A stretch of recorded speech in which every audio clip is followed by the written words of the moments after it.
Μπορώ να συνεχίσω μετά το... Είσαστε ελαστικός ή... Ωραία, ωραία. Θα είμαστε συνεπείς όλοι. Το λόγο έχει ο κύριος Δόγκας. Είμαι ο Δημοσθένης ο Δόγκας, υποψήφιος δήμαρχος με τη Δημοτική Βούληση. Είναι η πρώτη φορά που με βλέπετε σε αυτή τη θέση. Πιο πριν ήμουν και εγώ ψηφοφόρος. Χαίρομαι πάρα πολύ για αυτή την πρωτοβουλία. Θέλω να ξέρετε ότι είμαι εθελοντής μια ζωή. Είμαι παιδαγωγός από το 18 μου προσκόπους και έχω μεγαλώσει 2 ή 3 γενιές παιδιών, οι οποίοι είναι τώρα εκπαιδευτές αντίστοιχα παιδιών, των παιδιών του δικών σας. Άρα μπορείτε να ρωτήσετε τους γονείς και να μάθετε το πόσο με ενδιαφέρει η παιδαγώγηση. Εμείς δεν είμαστε ούτε διαπλεκόμενοι σε δημοτικές επιχειρήσεις, ούτε διακινητές δημοσίων και δημοτικών εκτάσεων, όπως στη Βούλα μας έχουν συνηθίσει. Επίσης, δεν κατασκευάζουμε άσχημα σχολεία όπως το σχολείο φυλακή της Βουλιαγμένης, χωρίς χώρους προάγμισης κτλ. Άρα, οποιαδήποτε λύση, θέλουμε μόνιμη λύση στα μόνιμα προβλήματα και να ξέρετε ότι αυτό είναι το σκεπτικό με το οποίο θα γίνει όλη αυτή η συζήτηση και αντίστοιχα θα καταδεχτεί και το πρόγραμμά μας. Ευχαριστώ.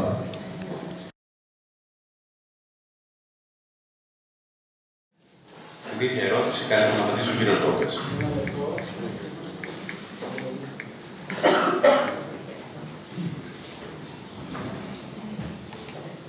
Το θέμα του έκτου νηπιαγωγείου και το σταμάτημα της στέγασής του και το φαινόμενο της τραπεζαρίας, όπου είναι μαζί με το άλλο νηπιαγωγείο, πρέπει να σταματήσει οπωσδήποτε. Είναι πρωταρχικός σκοπός μας. Οπωσδήποτε το τρίτο γυμνάσιο λύκειο πρέπει να βρει χώρο.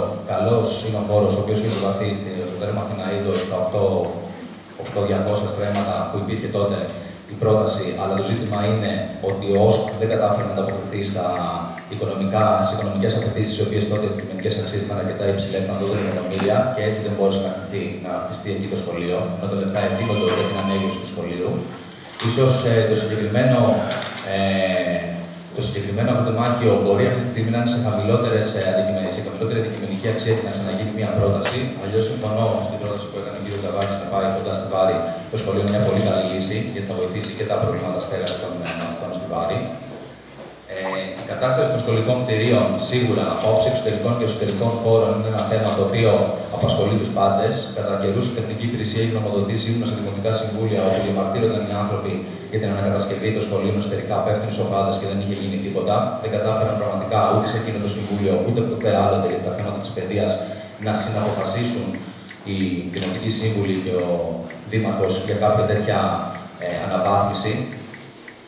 Η ενεργειακή κλάση των σχολείων, σίγουρα με ταρατσόλικους και χρήση ανανεώσιμων πηγών ενέργειας, είναι μια πολύ καλή λύση, γιατί αυτά τα προγράμματα είναι επικορηγούμενα ή χρηματοδοτούμενα με πάρα πολύ χαμηλά επιτόκια και θα βοηθούσε και τα δημοτικά κτίρια και τα σχολεία και τους χώρους άθλησης, όπως είπατε χθες στο debate για τους χώρους άθλησης, να ρίξουν το κόστος της θέρμανσης, της ψήξης, του φωτισμού και ταυτόχρονα να ανεβάσουν την ενεργειακή κλάση του Δήμου μας, όπου μπορούμε πλέον να συμμετέχουμε σε διάφορους διεθνείς διαγωνισμούς, έτσι που δίνουν πάλι λεφτά και πέφτουν πάνω στη σχολεία. Οι σχολικοί φύλακες, τέλος, ίσως να ήταν και πρώτο, είναι και αυτό ένα μέλημα. Η δικιά μας η πρόταση είναι ότι τουλάχιστον για τον πρώτο καιρό που έχουν καταργηθεί από το κράτος σχολικοί φύλακες, όπως και η δημοτική αστυνομία, θα πρέπει η ίδια η Επιτροπή Γονέων και Κηδεμόνων να βγάλει βάρδιες. Εσείς θα πρέπει να φυλάτε ή και εμείς, αν μας εμπιστεύετε, τα παιδιά σας, έτσι σε βάρδιες, μέσα στην εβδομάδα, μέσα στο μήνα, μπορείτε να το κάνετε, είστε οργανωμένοι, κάνετε δράσεις και έτσι τουλάχιστον τα πρώτα 1-2 χρόνια μέχρι να δούμε κρατικά τι θα γίνει δημοτικά από άποψη υπηρεσίας, να εξασφαλίζεται η ασφάλεια. Αυτά, ευχαριστώ.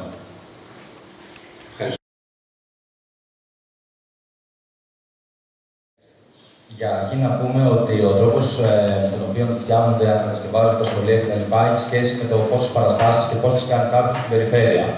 Αν σκεφτείτε ότι την εποχή των παχιών αγελάδων, άρα πριν το 2009, δεν είχε γίνει κάτι τέτοιο από καμία δημοτική αρχή. Αν εξαιρέσει λίγο τη Βάρη, στη Βουλιαγμένη και στη Βούλα, δεν προσπάθησαν εδώ τα δημοτικά συμβούλια να δώσουν λύσεις σε αυτά τα θέματα. Οπότε βλέπουμε, ειδικά για το τρίτο γυμνάσιο, λίγο ξεκινάει από το 1984 η διεκδίκηση, με πόσα 1.000-1.500 άτομα στον σύλλογο αυτή τη στιγμή διεκδίκηση του σχολείου. Βλέπουμε ότι δεν υπήρχε δημοτική βούληση να γίνει αυτό. Αυτή τη στιγμή θα ήταν παράλογο οποιοδήποτε να υποσχεθεί ότι ξέρει το πώς θα βρει τα κεφάλαια ακριβώς. Για εμάς η λύση είναι η ενεργειακή αναβάθμιση όλου του Δήμου. Το είπα και χθες και κάπου άκουσα κάποιες αντιρρήσεις. Υπάρχουν προγράμματα τα οποία χρησιμοποίησε, για να δώσουμε αυτά παραδείγματα, ο Δήμος Αλήμου και έκανε ενεργειακή αναβάθμιση σε όλο τον δημόσιο φωτισμό. Είναι φωτισμός ο οποίος είναι LED, έχουν εγγύηση τα φώτα 10 χρόνια, σε σημείο που τώρα μετά από 1 χρόνο έχουν αρχίσει οι δημοτικοί πάλι να σπάνε τα φώτα για να έχουν και κάποια αναλώσιμα να αλλάξουν. Άρα, μιλάμε για μία μόνιμη λύση. Το κόστος διαχείρισης του Δήμου σε σχέση με το ρεύμα μόνο είναι 1 εκατομμύριο ευρώ του ενιαίου Δήμου το χρόνο. Και με μια τέτοια αναβάθμιση εγγυούνται οι μελέτες έτσι ότι θα έχει εξοικονόμηση 70% με 2,35 έως 2,75 επιτόκιο που δίνει μια τέτοια χρηματοδότηση και μπορείτε να το ψάξετε. Είναι το χρηματοδοτικό, η χρηματοδότηση Τζέσικα, η οποία είναι από τράπεζες, εντάξει, είναι ελεγμένα κονδύλια κανονικά. Μπορείτε να το κοιτάξετε και αντίστοιχα να επιβεβαιώσετε ή να με διαψεύσετε. Μπορεί ο Δήμος πραγματικά να εξοικονομήσει χρήματα και το κάθε ένα σχολείο, κάθε ένας αθλητικός χώρος να γίνει πραγματικά ο παραγωγός πολιτισμού, αθλητισμού έτσι, και καινούριων σχολείων και υποδομών. Χωρίς να υπάρχει πάντα η ανάγκη να τρέχετε στον Δήμο, αυτό που γίνεται τόσο καιρό με όλους εμάς που είμαστε σε συλλόγους διεκδικήσεων πραγμάτων ή συλλόγους κοινοφελείς και να ζητάμε τα αυτονόητα. Δίνει λύση αυτό το θέμα. Δίνει λύση και η άμεση συμμετοχή του ίδιου του Δημάρχου και της Δημοτικής Αρχής σε κάθε μια κινητοποίηση που γίνεται για τα σχολεία. Προς τιμή του, ο κύριος Κάσταρης, ο αρχηγός τότε και υποψήφιος δήμαρχος, είχε ασχοληθεί πάρα πολύ με το τρίτο. Είχαν κάνει και το κλείσιμο το συμβολικό εδώ πέρα στην Λεωφόρο Βουλιαγμένης. Δεν είδαμε να γίνεται κάτι. Σωστά. Εντάξει, περίπου. Και το ίδιο πράγμα θα συνεχίσουμε στη Δημοτική, θα συνεχίσουμε και εμείς να διεκδικούμε μαζί σας ό,τι καλύτερο γίνεται από την περιφέρεια και το κράτος για τέτοιου είδους θέματα. Ευχαριστούμε πολύ.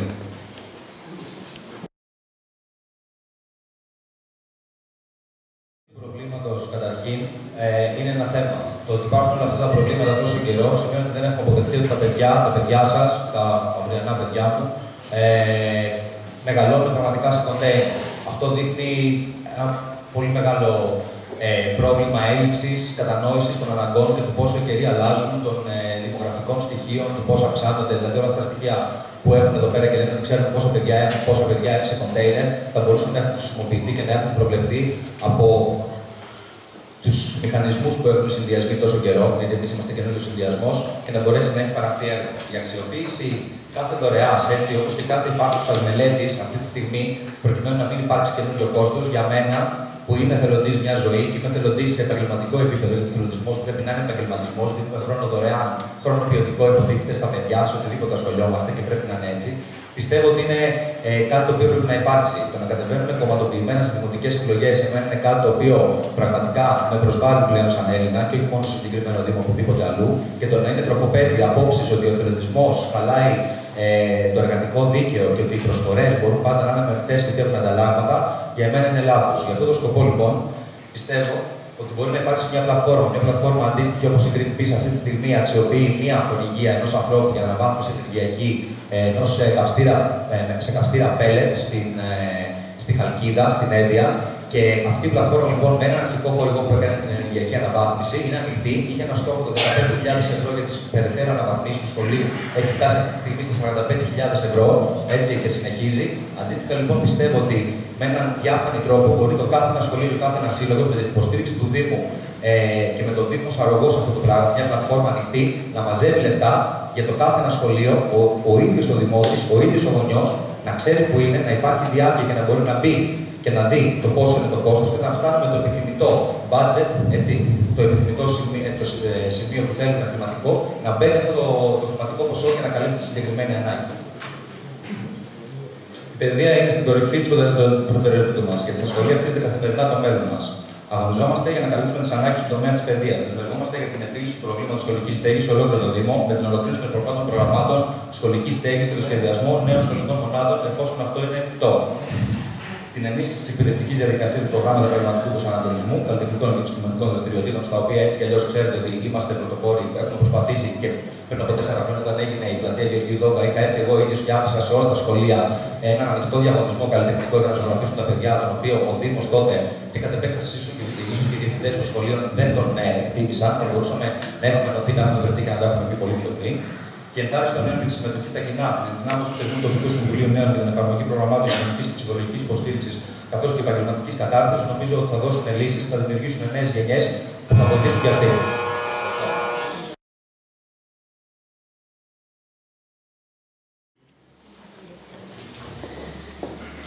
Η βασική πρακτική που πρόκειται να εφαρμόσουμε έχει σχέση με τα κοινωνικά φροντιστήρια, έχει σχέση με τη δημιουργία σχολείων φάρων στις δημοτικές ενότητες. Με το σκεπτικό αυτό λοιπόν, σε κάθε μία από τις δημοτικές ενότητες, Βάρη Βούλα Βουλιαγμένη, σκεφτόμαστε το σχολείο που έχει τις μικρότερες καταναλώσεις, να το κάνουμε αυτό το σχολείο, να το θεωρήσουμε ως σχολείο φάρο. Δηλαδή, τι σημαίνει, το αναβαθμίζουμε ενεργειακά πρότυπο, όσο έτσι κι αλλιώς έχει χαμηλή κατανάλωση, είναι πιο εύκολο.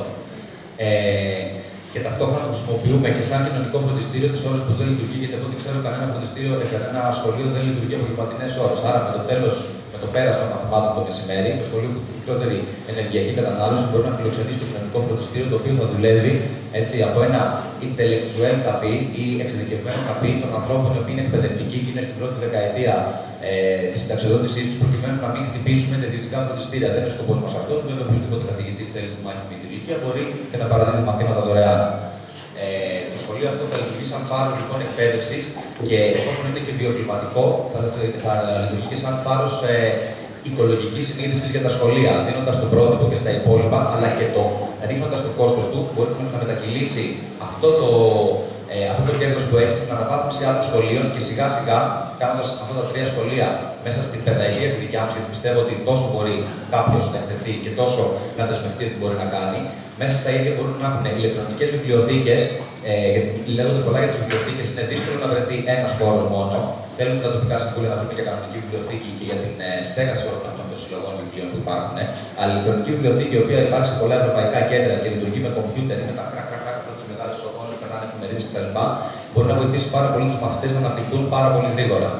Επίσης, το ανοιχτό πανεπιστήμιο το οποίο λειτουργεί στην Ελευσίνα, με επικεφαλή στο Δήμαρχο της Ελευσίνας, αυτή τη στιγμή εμένα με τιμά σαν Έλληνα και σαν πολίτη και σαν δημότη αυτού του κράτους, γιατί βλέπουμε ότι υπάρχουν λύσεις για δωρεάν εκπαίδευση επιστημονικού επίπεδου.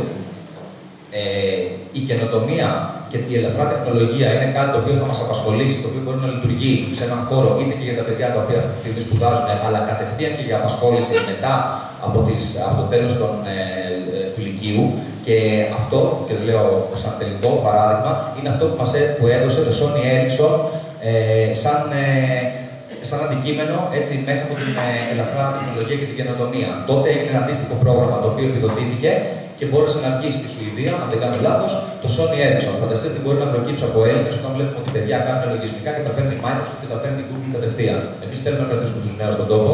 Ξέρουμε ότι έχουν δυνατότητες. Είναι πολύ λίγες οι παροχές που χρειάζονται προκειμένου να μπορέσει ένα τέτοιο κλίμα να ευδοκιμήσει και να παράγει νέες γενιές επιστημόνων. Κλείνοντας, θέλω να σας πω ότι οι νέοι που έχουμε ανάμεσά μας, όπως και εγώ σαν νέος πολιτικός, δεν είναι υπεύθυνοι του προβλήματος, αλλά υπεύθυνοι και οι μόνοι που μπορούν να δώσουν τη λύση. Σας ευχαριστώ πάρα πολύ.